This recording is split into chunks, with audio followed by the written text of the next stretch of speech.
आप सभी का स्वागत है आज की टेक्निकल गुरुजी अभिनव में। आज हम बात करेंगे जो नई वैकेंसी जो आई है राजस्थान कर्मचारी चयन बोर्ड जयपुर ने जो नई वैकेंसी निकाली है विज्ञापन संख्या 08/2024। ये सरकार के 100 दिन के कार्यकाल में इस भर्ती के बारे में काफ़ी चर्चा थी, सुनने में भी आ रहा था कि ये भर्ती आएगी। तो ये भर्ती देखो दोस्तों कनिष्ठ अनुदेशक की है, जिसका काफ़ी समय से लोग इंतज़ार कर रहे थे। और ये जो बढ़ती आई है ये टोटल गैर अनुसूचित क्षेत्र में 591 पोस्ट और अनुसूचित क्षेत्र में 88 पोस्ट है, जिसमें कनिष्ठ अनुदेशक कंप्यूटर प्रयोगशाला और कनिष्ठ अनुदेशक रोजगार योग्यता कौशल, जिसको अपन एम्प्लॉयबिलिटी स्किल कहते हैं। और तीसरी चीज़ है आपकी कनिष्ठ अनुदेशक अभियांत्रिकी ड्राइंग इंजीनियरिंग ड्राइंग के अंदर आई है। और कनिष्ठ अनुदेशक कार्यशाला गणना एवं विज्ञान, तो इनके अलग अलग पोस्टें आई है, जिसमें आपके सामने कनिष्ठ अनुदेशक की 164 पोस्ट है, अनुसूचित क्षेत्र में 38 पोस्ट है, टोटल 202 है। इसी प्रकार से एम्प्लॉयबिलिटी स्किल की 146, 12 और 158 टोटल। इसी हिसाब से इंजीनियरिंग ड्राइंग की जो पोस्टें हैं वो भी आपके सामने हैं।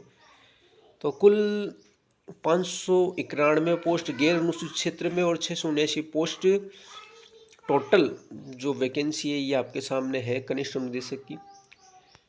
तो आज अपन विस्तृत रूप से इसकी चर्चा करेंगे, क्या इसकी क्वालिफिकेशन रहने वाली है और कौन कौन इसके लिए अप्लाई कर सकता है, किस प्रकार से अप्लाई होगा। ये अप्लाई करने के लिए आपको आपका जो SSO ID है उस पर यदि आपने OTR करवा रखा है, वन टाइम रजिस्ट्रेशन, और आपका प्रोफाइल है वो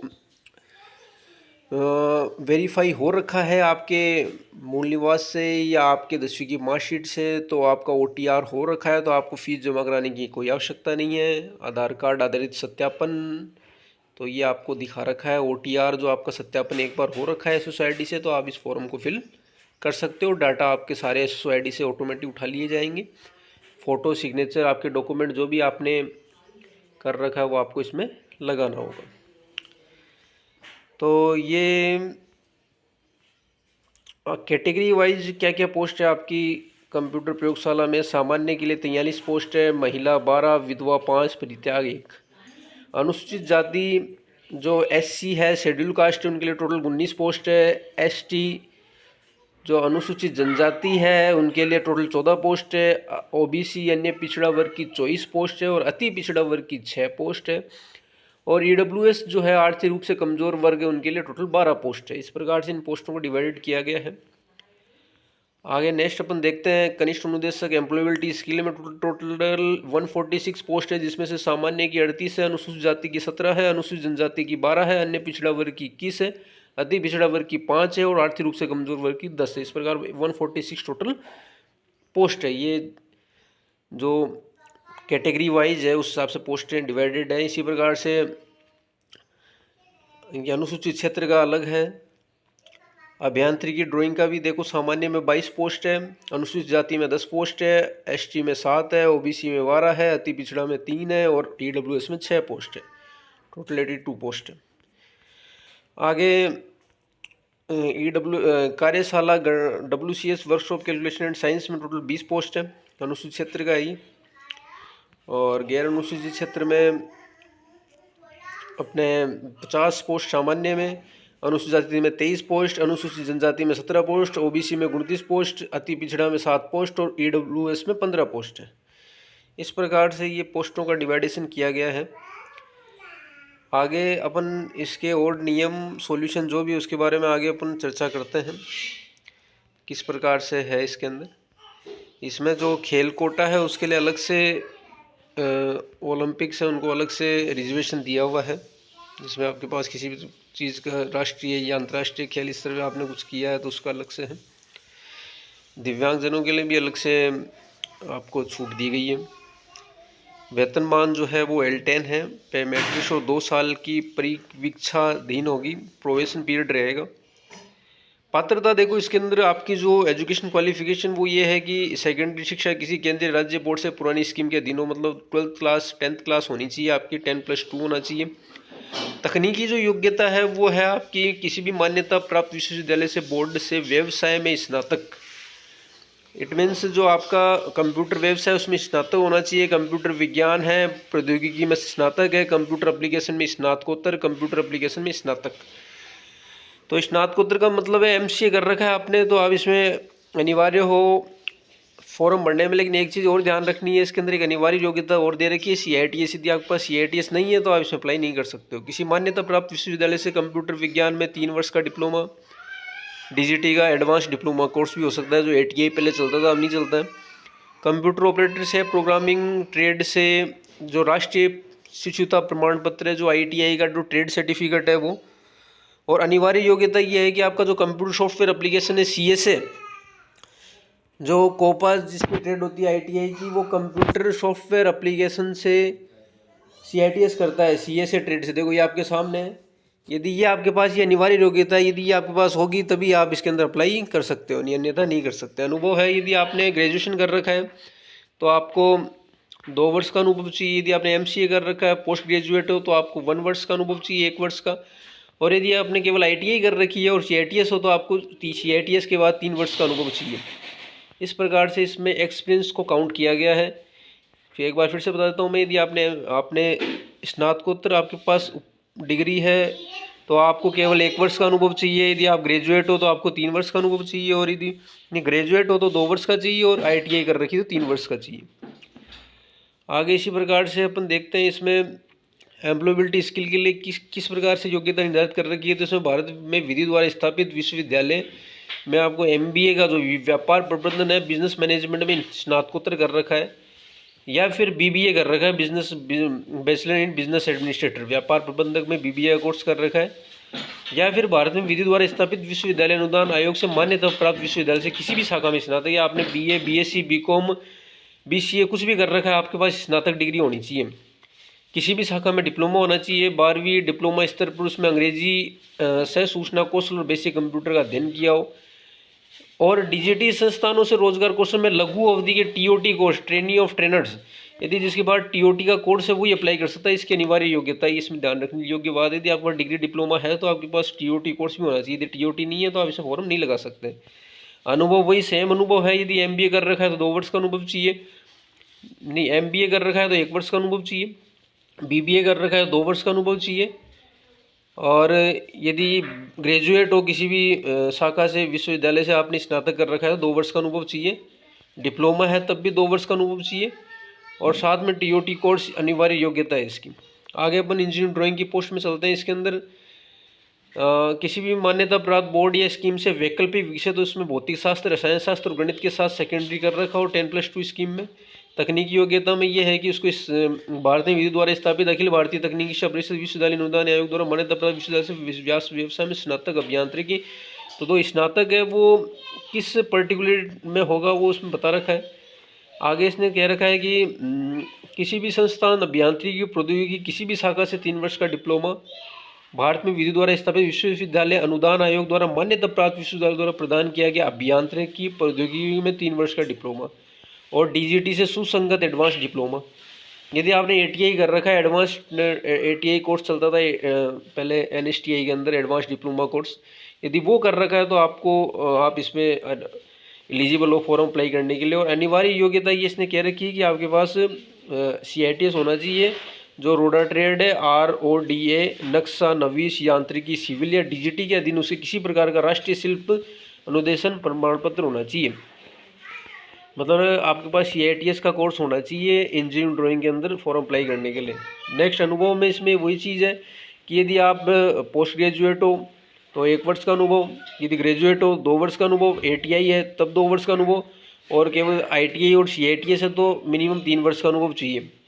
आगे इसी वैकेंसी में अपन बात करते हैं WCS की कार्यशाला गणना वैज्ञानिक विज्ञान। तो इसके अंदर भौतिक शास्त्र, रसायन शास्त्र वो सेम ही चीज़ है। इसकी क्वालिफिकेशन जो आपका इंजीनियरिंग ड्राइंग है सेम उसी प्रकार से क्वालिफिकेशन है, बस इसके अंदर जो आपका CITS सर्टिफिकेट होगा वो क्या होगा, वो आपका इसी ट्रेड के अंतर्गत जो रोडा ट्रेड आती है, रो ऑफ इंजीनियरिंग ड्राइंग की जो ट्रेड आती है जो CITS में करवाई जाती है, तो उसका बस CITS सर्टिफिकेट होना अनिवार्य है, अन्यथा आप फॉर्म इसमें अप्लाई नहीं कर सकते। अनुभव वही सेम है। यदि पोस्ट ग्रेजुएट हो तो 1 वर्ष का, ग्रेजुएट हो तो 2 वर्ष का, डीजीटी का एडवांस कोर्स है तो 2 वर्ष का अनुभव, और ट्रेड सर्टिफिकेट है केवल CITS कर रखा है तो 3 वर्ष का अनुभव। इस प्रकार से ये इसमें डिफाइन कर रखा है। आगे अपन देखते हैं इसकी आयु की सीमा है 21 वर्ष से 40 वर्ष तक का होना चाहिए। और अदर कैटेगरी के वाइज इनको छूट दे रखी है, जैसे कि अनुसूचित जाति अनुसूचित जनजाति को 5 वर्ष की छूट दी गई है। उसी प्रकार से अन्य पिछड़ा वर्ग, अति पिछड़ा वर्ग, आर्थिक रूप से कमजोर वर्ग, महिला अभ्यर्थी जो राजस्थान के मूल निवासी उन्हें 10 वर्ष की छूट दी गई है। बाकी जो अन्य पिछड़ा वर्ग OBC के कैंडिडेट है उनको ओनली 3 वर्ष की छूट दी गई है। केवल महिला कैंडिडेट को 10 वर्ष की छूट दी गई है ना इस वैकेंसी के अंतर्गत। आगे अपन इसी में आगे देखते हैं। आगे पेंशन जो नया नियम है उस अनुसार पेंशन लागू होगा, इसमें दिया हुआ है। आगे विवाह पंजीयन होना चाहिए। आगे इसमें देखते हैं अपन आगे और क्या चीज़, आवेदन कैसे करें। आवेदन आपको बता ही दिया, यदि आपने OTR कर रखा है तो आप आवेदन आसानी से कर पाओगे यदि आपने पहले किसी चीज़ का फॉर्म अप्लाई किया है। फ़ोटो की साइज़ भी दे रखी है इसके अंदर, 20 KB से 50 KB तक होनी चाहिए, 50 KB से ज़्यादा नहीं होनी चाहिए। तो इस प्रकार से आप SSO ID से, अपने SSO ID से इसमें अप्लाई कर सकते हो। और जाति प्रमाण पत्र के लिए नियम, यदि अति पिछड़ा वर्ग और अन्य पिछड़ा वर्ग है तो उनकी तो जाति प्रमाण पत्र है जो आपका कास्ट सर्टिफिकेट है वो केवल 3 साल के लिए वैलिड रहेगा ना। बाकी जो अनुसूचित जाति और अनुसूचित जनजाति उन्होंने एक बार जाति प्रमाण पत्र बनाया है तो वो आजीवन उनका काम करेगा ना, आजीवन वो उसको काम में ले सकते हैं। लेकिन OBC वर्ग के लिए एक बताया इन्होंने केवल 3 वर्ष के लिए, और EWS को भी अभी सरकार ने पहले 1 साल के लिए वैलिड था उसको भी 3 वर्ष कर दिया गया है। तो इस प्रकार से ये सारी चीज़ें दे रखी है इसमें। आगे आपको सिलेबस बताते हैं। इसमें कनिष्ठ निदेशक जो कंप्यूटर प्रयोगशाला है इसका सिलेबस क्या रहने वाला है। सिलेबस में आपका सामान्य ज्ञान है। जो ये सामान्य ज्ञान के जो टॉपिक होते हैं वो लगभग सभी जो कंपटीशन एग्जाम होते हैं उनके लिए सेम रहता है। जैसे कि आपको बता देते हैं, इसमें सिलेबस में आपका राजस्थान के इतिहास है, प्रमुख स्रोत है, राजस्थान की प्रमुख सभ्यता है, और आगे नेक्स्ट स्टेज में राजस्थान के प्रमुख राजवंश है, मुगल राजपूत है, स्थापत्य कला है। आगे अपन देखते हैं। आगे इसके अंदर आपका महत्वपूर्ण किले, स्मारक, संरचनाएं, राजस्थान के धार्मिक आंदोलन, लोक देवी देवताएं, मेले, राजस्थानी त्यौहार, ये देखो ये आपका सिलेबस है। जियोग्राफी में राजस्थान की जियोग्राफी है, राजस्थान की राजनीति के प्रशासनिक व्यवस्था है। तो ये सारा का सारा सिलेबस आपके राजस्थान से रिलेटेड है। इसमें एक चीज़ नोट करने वाली बात है कि इसमें सामान्य ज्ञान राजस्थान का जो करंट अफेयर है इसमें कहीं नहीं दिया हुआ है कि करंट अफेयर ही पूछा जाएगा। इसमें सिंपल आपका राजनीतिक या प्रशासनिक व्यवस्था, ये आपका सिंपल सा सिलेबस है इसका जीके का। कंप्यूटर लैब में जो सिंपल सिलेबस होता है आपका computer hardware, peripheral, booting process, trouble shooting, hardware, software, network, installing computer, peripheral device, operating system, OS 10। इसके बाद में आपका MS वर्ड है, MS एक्सेल है, MS पावरपॉइंट है, वेब ब्राउज़र है, सर्च इंजन है, ईमेल है, मोबाइल एप्लीकेशन है, स्कैनिंग है, AR कोड है, भीम UPI है, setup and operating of smart classroom है, मल्टीमीडिया सिस्टम। एक नया चीज़ और है इसके अंदर, आपके सिलेबस में देखा होगा आपने कंप्यूटर में, setup and operating of smart classes room. जो ITI के अंदर अभी इन दिनों में स्मार्ट क्लासेस रूम बने हैं उनमें किस प्रकार से आप उनको सेटअप करते हो, किस प्रकार से उसके किस पर्पज़ के लिए आप उसे यूज करते हो, तो वो सारा का सारा इसी के अंदर ही आपको बताना पड़ेगा। और एक नई चीज़ है लाइक भीम UPI, जो UPI जो सिस्टम है जिससे आजकल पूरे विश्व में सब इसको बहुत प्रोत्साहित कर रही है और सब इसको उपयोग कर रही है। UPI द्वारा पेमेंट करना एक बहुत ज़्यादा असरदार बताया जा रहा है। तो ये भी एक सिलेबस के अंदर आपका इसको भी इंक्लूड किया गया है। इसी प्रकार से एम्प्लॉयबिलिटी स्किल जो सिलेबस है, जो GK का पार्ट है वो सेम रहने वाला है। बाकी इसके अंदर एम्प्लॉयबिलिटी स्किल का जो आप ITI में जो पढ़ाया जाता है बच्चों को फर्स्ट ईयर सेकेंड ईयर में, जो कॉन्स्टिट्यूशंस वैल्यू है, आपके संविधान के वैल्यू है, आप किस प्रकार से रोज़गार हासिल कर सकते हो, बिकमिंग ए प्रोफेशनल, बेसिक आपका इंग्लिश स्किल है, इसमें ग्रामर हो सकते हैं, career development and goal setting है, कम्युनिकेशन स्किल है, संचार कौशल है, डाइवर्सिटी एंड इंक्लूजन है, फाइनेंशियल एंड लीगल लिटरेसी है, एसेंशियल डिजिटल स्किल है। डिजिटल स्किल्स के अंदर आपका वही आपके कंप्यूटर के थोड़े बहुत पार्ट्स रहेंगे। इसके बाद उद्यमिता कौशल जो आपका एंटरप्रेन्योरशिप है, कस्टमर सर्विस है, getting ready for apprenticeship and jobs, basic career skill है, फ्यूचर वर्क स्किल है, और एंगेजमेंट एक्टिविटी है। ये जो टॉपिक आए हैं ये सारे के सारे आपके सेकेंड ईयर के हैं। Entrepreneurship skills, internet skill, alumni engagement, professional skills, ये सारे के सारे सिंपल और इजी टॉपिक्स हैं जो कि आप इजीली ITI की जो भी बुक्स है आप उसमें पढ़ सकते हो। इनको 1 by 1 हर एक टॉपिक का आप इंटरनेट से भी इसके बारे में डिस्कस कर सकते हो। तो आसानी से तो ये इसमें नंबर डिवाइड किया गया है कि 40 नंबर आपके जीके के, 80 नंबर आपका टेक्निकल पार्ट रहेगा। तो टोटल आपका 120 नंबर का पेपर होगा 2 घंटे के अंदर। माइनस मार्किंग आपकी 1/3 रहेगी, जिसमें से आपको 5 ऑप्शन दिया जाएगा। यदि 5 में से आप कोई भी ऑप्शन नहीं चूज करते हो तो उसको माइनस मार्किंग में काउंट किया जाएगा। और यदि आपने पूरे पेपर में 10% से ज़्यादा आपने क्वेश्चन छोड़ दिए तो आपकी कॉपी चेक नहीं होगी। इस प्रकार से कुछ नियम बनाए हुए हैं। आगे अपन चलते हैं। आगे आपका जो इंजीनियरिंग ड्राइंग है उसका भी सिलेबस लगभग सेम है। जीके सब में सेम रहने वाला है। बाकी जो टेक्निकल पार्ट है, जिस ट्रेड से आप भर रहे हो उसका टेक्निकल पार्ट रहेगा, तो इसमें इंजीनियरिंग ड्राइंग आपका टेक्निकल पार्ट है। इसके आपके देखो टाइप्स, लॉकिंग डिवाइस, ये सारे के सारे टेक्निकल है। Various type of block diagram, electrical, electronics, mechanical components of automobile, ये सारे के सारे आपके जो भी आपका ट्रेड है उससे रिलेटेड आपकी चीज़ें होंगी। इंजीनियरिंग ड्राइंग है तो आपका ड्राइंग टेक्निकल रहेगा, कंप्यूटर तो कंप्यूटर रहेगा। इस पर कार्यशाला, गणना, विज्ञान जो WCS आपका जो अलग से जो ITI में चलती है, वर्कशॉप कैलकुलेशन एंड साइंस, उसके लिए भी जीके का पार्ट सेम रखा है।